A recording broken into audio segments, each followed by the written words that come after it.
We're implementing budget cuts, and your position has been eliminated, Trent said with a dismissive shrug, leaning back in his leather chair. Thanks for everything, Granny. I sat across from him in his spacious corner office, stunned into silence, the certificate of completion for Jenna's training program still warm in my hands. I had just finished presenting it to him, proud that I'd successfully trained the young intern over the past 4 months. And this was my reward: immediate termination. Today is your last day, he continued, when I didn't respond. Human Resources has prepared your final paycheck and severance, 2 weeks' pay. My name is Becky Smith. I'm 61 years old, and after 7 years as the project coordinator at Everline Urban Design in Omaha, Nebraska, I'd just been fired.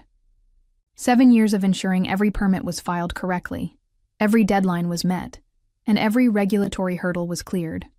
All ended in a 3-minute conversation on a Friday morning. Budget cuts? I finally managed, my voice steadier than I felt. The same week we secured the $35 million Riverside development project, Trent had the decency to look slightly uncomfortable, adjusting his expensive tie. It's a strategic restructuring. Jenna will be taking over your responsibilities now that you've completed her training. Jenna Blake, the 24-year-old intern I'd been training since March, the one I'd patiently taught everything about the complex web of city regulations, contractor relationships, and permit applications. The one who had no actual experience in urban development, but boasted thousands of followers on social media. I see, I said, gathering my dignity around me like armor. Will there be a transition period? The Riverside project has several critical permits pending. That won't be necessary, Trent replied, already checking his phone. You've done a thorough job training Jenna. She's up to speed on everything. I doubted that very much. 4 months of training couldn't replace 7 years of experience, let alone the 3 decades I'd spent in this industry before joining Everline. But arguing would accomplish nothing. Human Resources will help you clear out your desk, Trent added, standing to signal our meeting was over. We've arranged for security to escort you out by noon. Security escort? As if I might what? Steal office supplies? Sabotage files?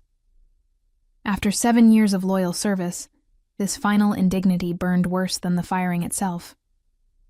Thank you for the opportunity, I said, rising from my chair with all the poise I could muster.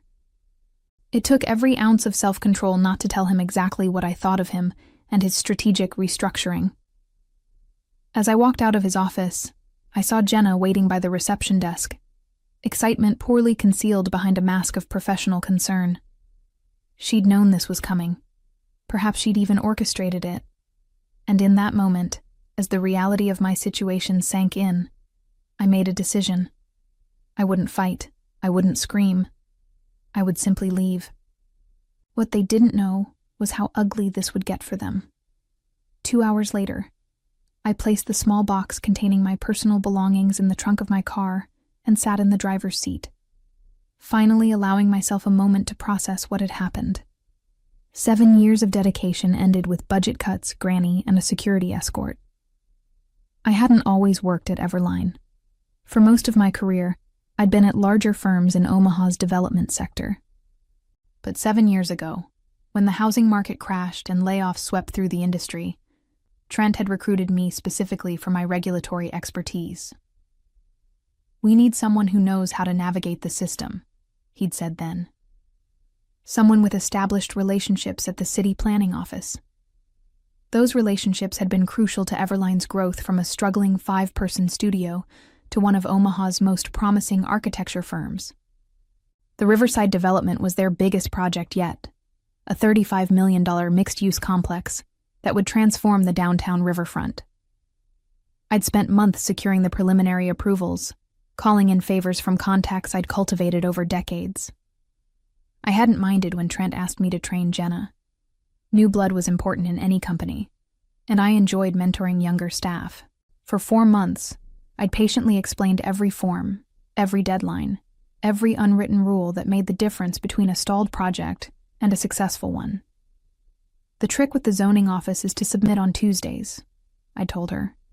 Harold reviews applications on Wednesdays, and he's much more lenient than the Thursday staff. Jenna had nodded, taking careful notes, asking thoughtful questions. I'd been impressed by her attention to detail, her apparent eagerness to learn. I'd even defended her when other staff complained about her constant social media posting. She's young, I'd said, but she's working hard and learning fast. What I hadn't seen were the private meetings with Trent, the lunches they shared, the way she positioned herself as the innovative future while subtly painting me as the outdated past. I started my car but didn't immediately drive away. Instead, I pulled out my phone and called my daughter, Catherine. "Mom, aren't you at work?" she answered, surprised to hear from me mid-morning. "Not anymore," I replied, my voice finally cracking. "I was fired today." "What? Why?" Catherine's shock and indignation were immediate. I explained what had happened, the sudden termination, the insulting severance, being replaced by the very intern I'd trained. "That's age discrimination. You can sue them," Catherine exclaimed. "Maybe," I said, signaling to exit the parking garage. "But I'm not sure a lawsuit is my first choice." "What do you mean?" Catherine asked, suspicious. She knew me too well. "Nothing," I replied innocently. "I just need to think." What I needed to think about was how best to remind Everline of exactly what they'd thrown away. That evening, I sat at my kitchen table with a cup of tea and my laptop, still processing the abrupt end to my career at Everline. The shock had faded, replaced by a simmering anger that I rarely allowed myself to feel. I wasn't just angry about losing my job. I was furious about how it had happened. The disrespect, the callousness, being discarded like obsolete equipment after years of dedicated service. I opened a folder I'd maintained meticulously for years, digital copies of every permit, every application, every approval I'd secured for Everline's projects. I paid particular attention to the Riverside development files. What Trent and Jenna didn't understand, what they hadn't bothered to learn, was that these weren't just standard forms submitted through normal channels. 3 years ago, the city of Omaha had approached me directly to help streamline their permit process for major developments.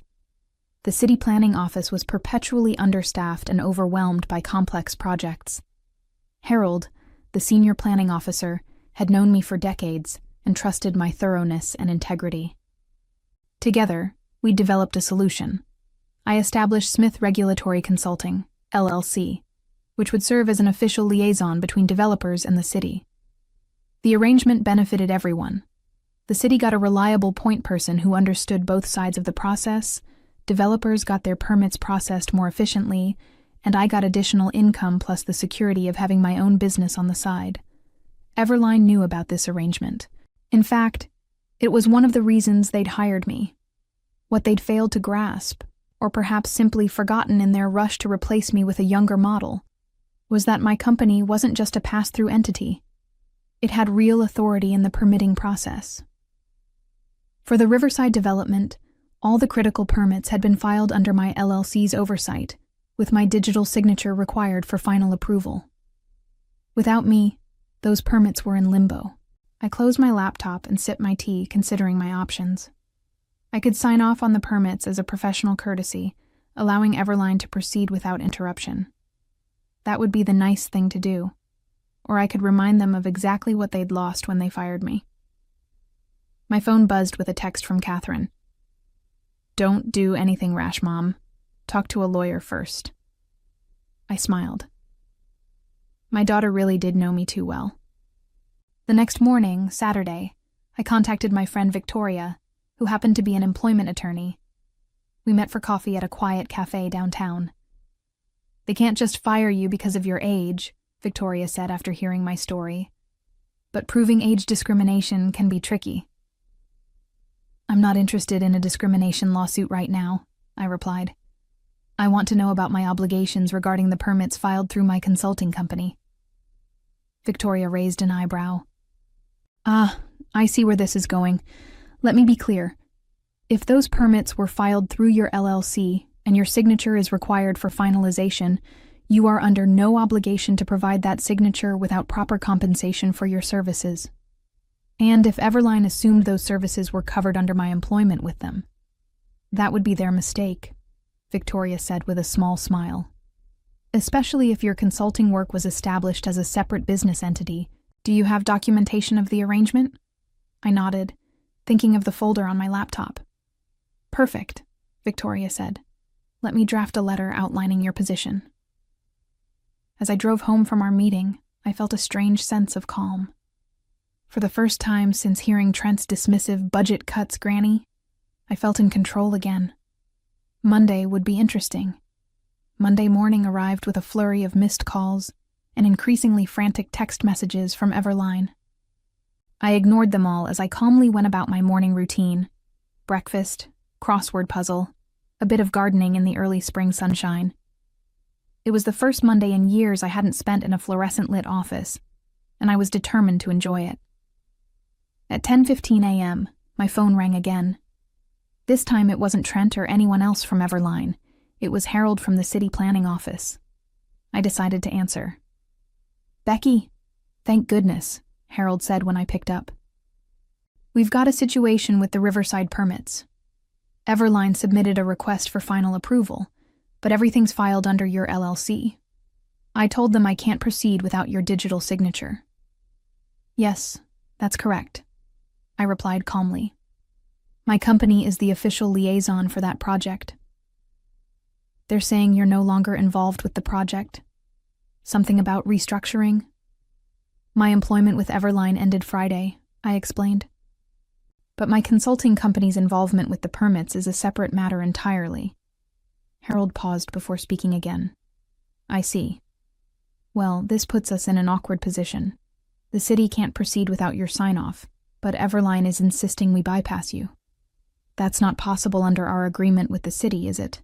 I asked, already knowing the answer. "No, it's not," Harold confirmed. "The expedited process we established requires your verification. Without it, they'd need to resubmit everything through the standard channels." "And how long would that take?" Harold laughed. "For a project of Riverside's size? Months at minimum. Plus they'd lose their place in line." After finishing with Harold, I checked my phone to find 3 more missed calls from Trent. The latest voicemail was notably different from his earlier messages. "Becky, look, I think there's been a misunderstanding. Can we please discuss the Riverside permits? Call me back as soon as possible." I smiled. The panic in his voice was unmistakable. He'd finally realized what my firing actually meant for his precious project. At noon, I received an email from Victoria with the draft letter she'd prepared for Everline. It was perfect. Professional, firm, and crystal clear about my position. Smith Regulatory Consulting would be happy to complete the permit process for the Riverside development for a consulting fee of $75,000, approximately what I would have earned in salary over the next 9 months, plus formal credit as the regulatory compliance specialist on all project documentation. I approved the letter, and Victoria sent it immediately. Trent's response came within minutes. A hastily written email demanding that I call him for an urgent discussion. I ignored it. Instead, I drove to my favorite nursery and spent the afternoon selecting plants for my garden. I was examining tomato seedlings when my phone rang again. This time, it was a number I didn't recognize. "Hello? Mrs. Smith, this is Jackson Warren." I nearly dropped my phone. Jackson Warren was the principal investor in the Riverside development, a prominent businessman with deep pockets and a reputation for not tolerating delays. "Yes, Mr. Warren. What can I do for you?" "I understand there's an issue with the permits for Riverside," he said, his tone direct but not unfriendly. "Trent Callahan seems to be having trouble explaining the situation clearly. I'd like to meet with you directly to understand what's happening." I agreed to meet him the following morning at his downtown office. When I returned home, I found an email from Jenna Blake in my inbox.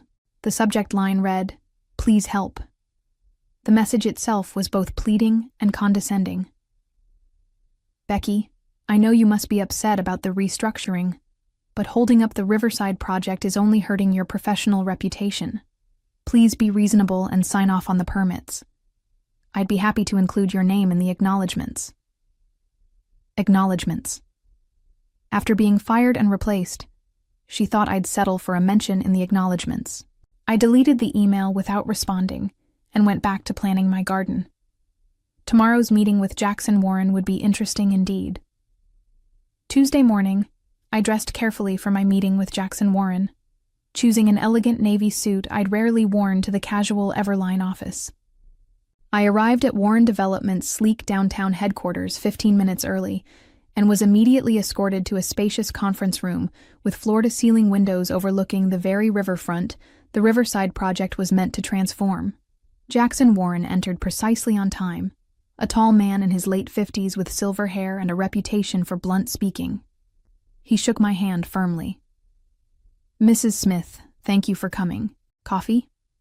I accepted, and as his assistant served us, Warren got straight to the point.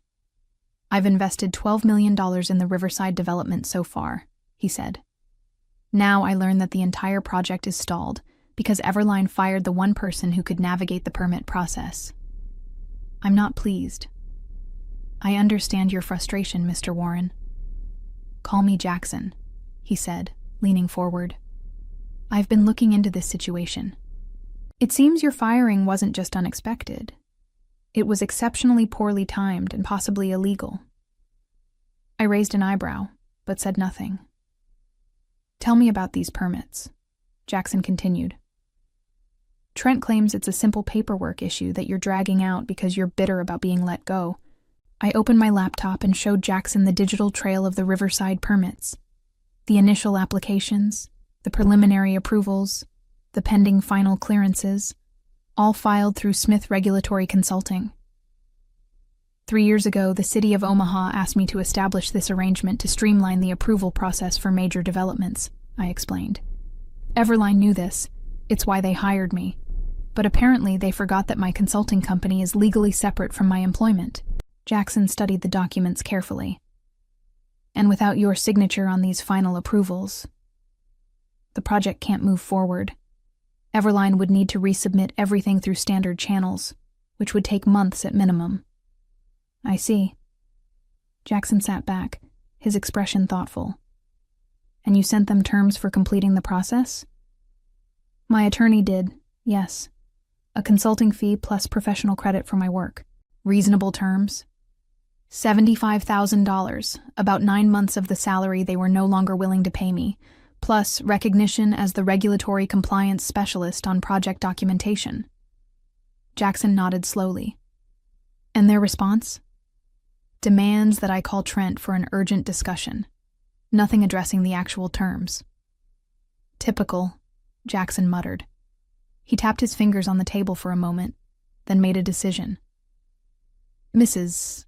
Smith, Becky, I'd like to make you an offer that bypasses Everline entirely. This was unexpected." "I'm listening." "Warren Development would retain Smith Regulatory Consulting directly for the duration of the Riverside project.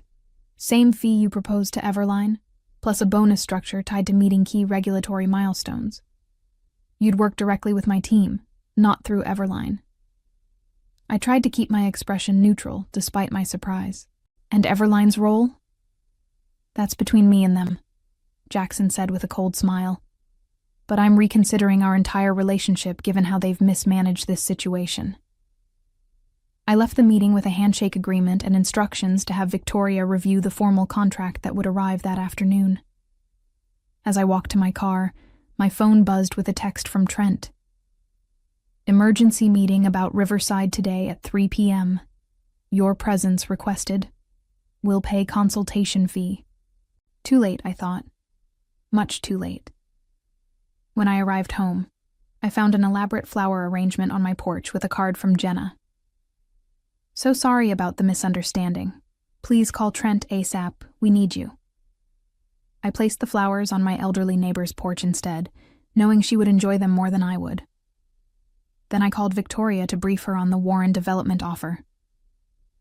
"They're offering to match the fee we proposed to Everline, plus performance bonuses," I explained.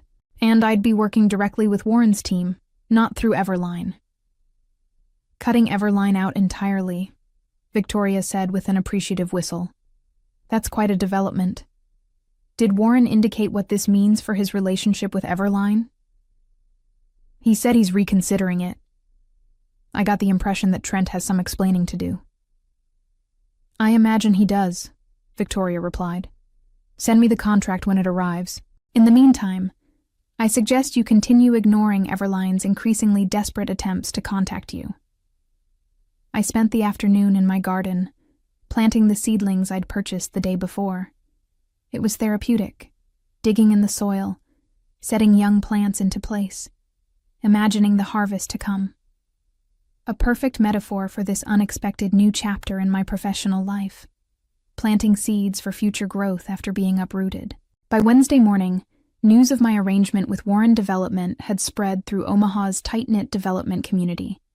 My phone buzzed constantly with calls and messages from former colleagues, other developers, and even journalists seeking comments. Trent's desperation reached new heights. First came an email offering an immediate consulting contract at twice the rate I'd requested. When I didn't respond, he followed up with a voicemail.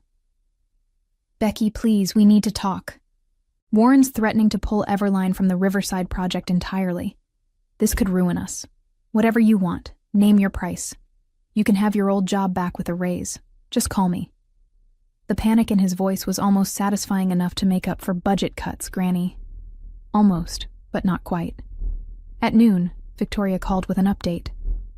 Warren's legal team sent over the contract. I've reviewed it.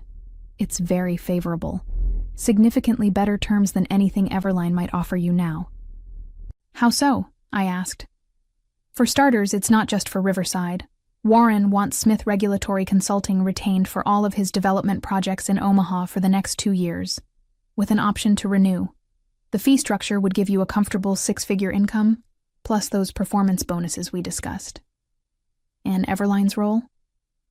That's the interesting part, Victoria said, and I could hear the smile in her voice. The contract includes a clause stating that Warren Development reserves the right to select or reject any architectural partners for their projects. There's no guarantee that Everline will remain involved with Riverside, let alone future developments. I signed the contract that afternoon, feeling a strange mix of vindication and melancholy. I hadn't set out to destroy Everline. I'd given 7 good years to that firm, but they had made their choice when they decided I was disposable. By Thursday, the situation had evolved dramatically. I received a call from Harold at the city planning office. Becky, you won't believe what's happening. Trent Callahan has been calling every hour, trying to find a way around the permit requirements.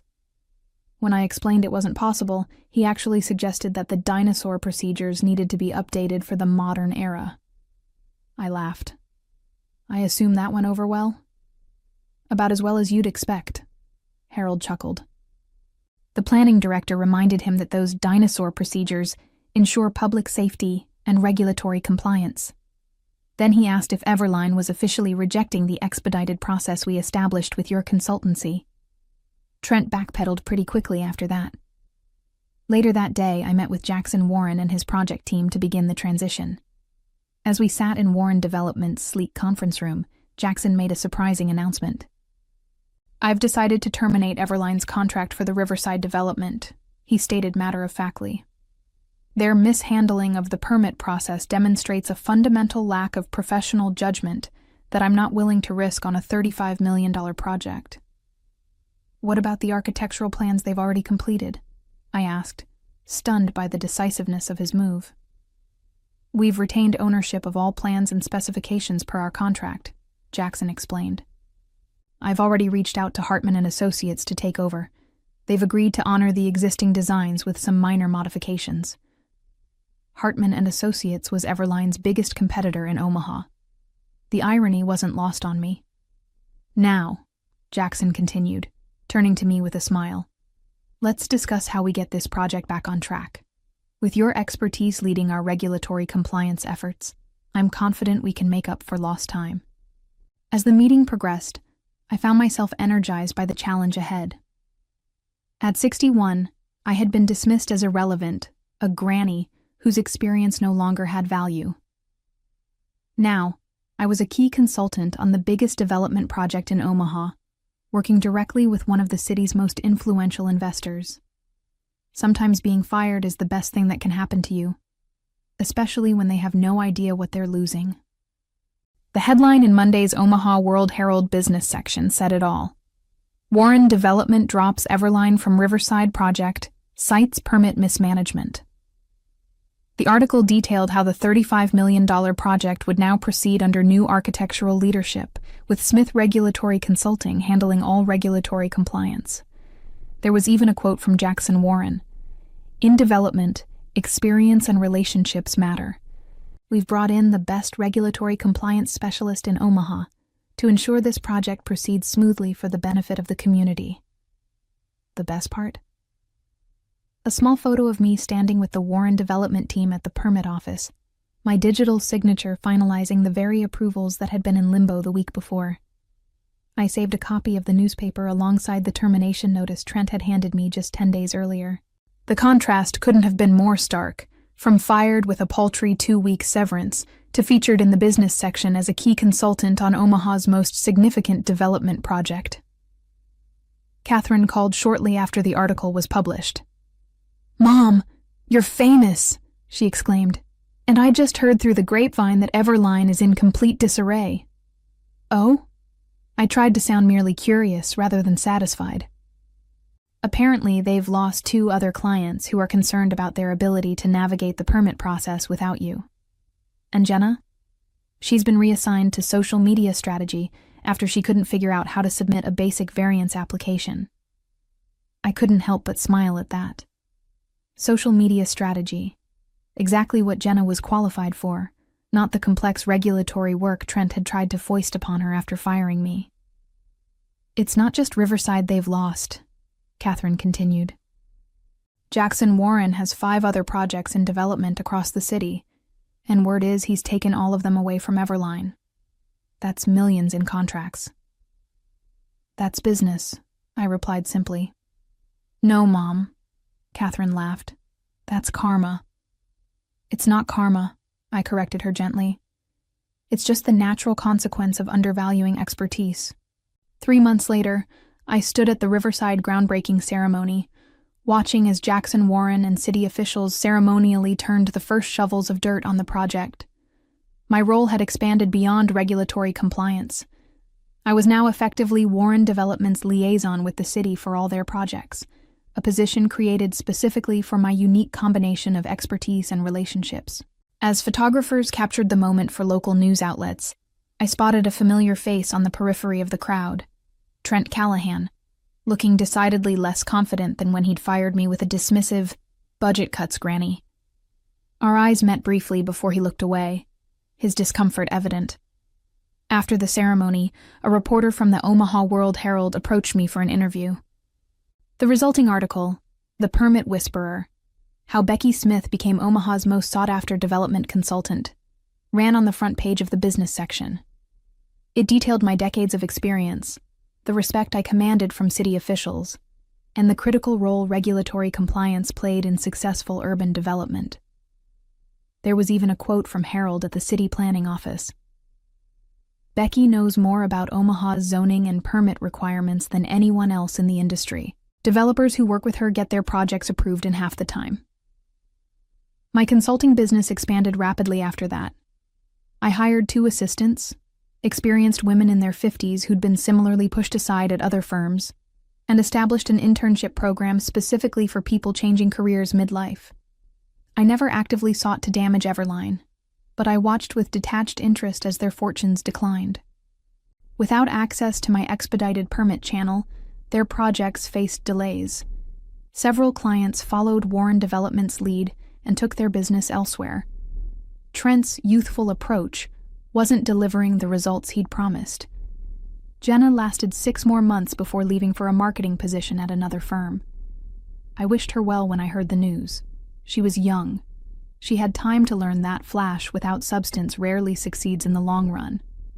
As for me, at 61, I had embarked on the most rewarding phase of my career. not as someone's employee, but as the architect of my own success, building a business that valued experience, embraced wisdom, and never ever dismissed someone as just a granny.